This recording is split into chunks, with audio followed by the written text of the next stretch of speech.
when you talk about global options, when you talk about what Malcolm X did, and when you talk about those alliances, and when you talk about that conference, you can go look it up. The conference in which Malcolm X, you can talk about that Pan African conference. You can talk about, there are other conferences as well. What you have to understand though is that during that era, socialism was on the march.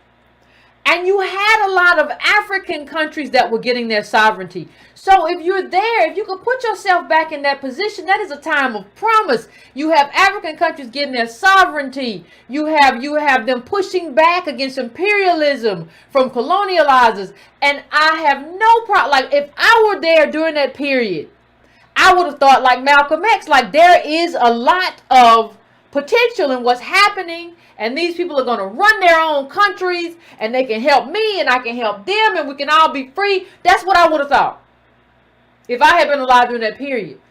What happened, though, is that everything changed. Capital, imperialist, colonial, whatever you want to call it, went back into these countries and took over these governments, right? So you saw assassinations in African countries. From the best example, but there are multiple examples. Please understand this. But the best example is Lumumba, right? You're trying to do stuff for your people. You trying to extend out. No. The jackals came in and took over. And so the people that we have coming out of that now are people who are basically saying, I don't care. I'm a capitalist. I just want to get me. I'm African. I understand how the game is being played, and I'm situating myself to the game. Those are not Lumumba's people. Those are not his heirs. Those are not the people who are taking on his legacy. So I do understand that there was a moment there with Malcolm X. What I'm telling you is that moment is gone, and those people are gone. Now, when I see those people have power again in those countries, then we will have another conversation about what globalism means and what we can do there. Right now, I just don't see any of that. And when you talk about a viable strategy, understand I got like 50,000+ people on YouTube who really, like, these are my people. Breaking Brown family really be talking politics, following politics, doing politics. That's it. These are, I don't care who say otherwise. These are the smartest Negroes on YouTube. Right? So these are the smartest, like, but we haven't created enough of them. Or got enough of them over here.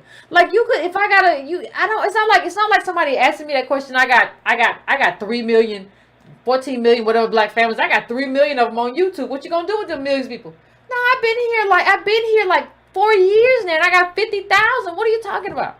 So like, we don't have to have a majority, but we do have to have critical mass. And what I haven't seen in terms of when we talk about a strategy, I haven't seen critical mass.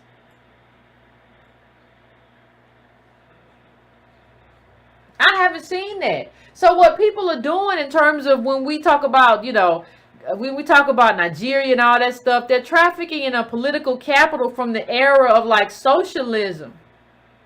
Because we use like this dated idea of Pan-Africanism. That's not today though. Timing is everything. We've talked about how timing matters.